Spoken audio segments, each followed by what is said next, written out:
There's just shed loads of cancellations tomorrow coming in, particularly on holiday flights to Ibiza, Menorca, Nice on EasyJet. They're going out of Gatwick. But the thing is, the airlines can't really hide from the compensation that they are supposed to be giving.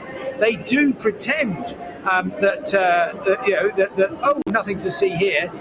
They do not do exactly what they're supposed to do, which is say, no, really sorry, your flight's been cancelled. We owe you a flight on any airline we can find. We owe you cash compensation. And I think it's about time that the Civil Aviation Authority actually thought, well, OK, let's just do something about that, because frankly, it's not good enough that we've got the airlines cancelling flights wholesale at a time when families need to get away, and they're just saying, well, sorry, staff shortage, COVID. That's not an excuse for everything.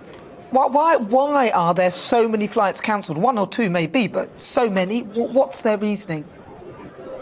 Well, they just say we've got unexpectedly high levels of COVID, and therefore the flight schedules that we were planning to do, we can't do. Actually, people like Manchester Airport are being much more honest. They're saying we let loads of great people go during the pandemic, and we literally haven't got enough staff to cope with the number of passengers we've got. So the boss of the Civil Aviation of Manchester Airports Group, Charlie Cornish, actually this morning came out and said, yeah, we're really sorry. It's going to be horrible. Get to the airport 3 hours ahead, because otherwise we can't guarantee you're going to make your flight. And things are going to get better, Nana. They're going to get better, I think, by about May. But of course, that is little consolation for the families who are desperately wanting to get out now. They deliberately sort of oversubscribe the flights because then that way, if somebody doesn't show up, they've got people to take their place. Is that something that happens? No, well, overbooking, actually, when it's done properly, is absolutely fine. There is no problem at all with airlines selling more tickets than there are seats available, although that does, I agree, sound a little odd. But it's not like the theatre or whatever, but generally people do no show. And as long as the airlines do exactly what they are required to do, and that is to hand out money to people to bribe them not to take the flight if the overbooking doesn't work out, that's absolutely fine. But again, it's the airlines not properly coping with the what they are supposed to do, and I'm afraid that we have not had enough of the regulator coming along and saying, right, airlines, you know what you're supposed to do, jolly well do it. We know that you've lost billions of pounds during the COVID pandemic, but the rules still exist, and you've got to treat your passengers properly. So the airlines must legally compensate people for cancelled flights.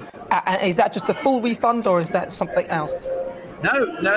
Right. OK, so if your flight is cancelled, then you have every right to say to the airline, you've got to get me there. So let's take that Larnaca flight. The airline has to find some way of getting people to their destination on the same day. And if that means spending hundreds of pounds on a different airline, that's what they have to do.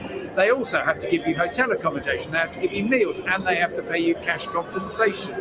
That is what they are required to do. If you do decide I'm not going to go, then they give you a full refund on your ticket, and they still pay you cash compensation. These rules are designed to incentivise airlines to do the right thing. Wow, so there's a lot of things they should be doing, they're not. Simon, thank you so much for that. Enjoy your trip to wherever you're going, Larnaca, I think you said. Good luck with that. Take care. They don't want to mess him about. That's Simon Calder. He knows the rules. He's a travel editor at The Independent.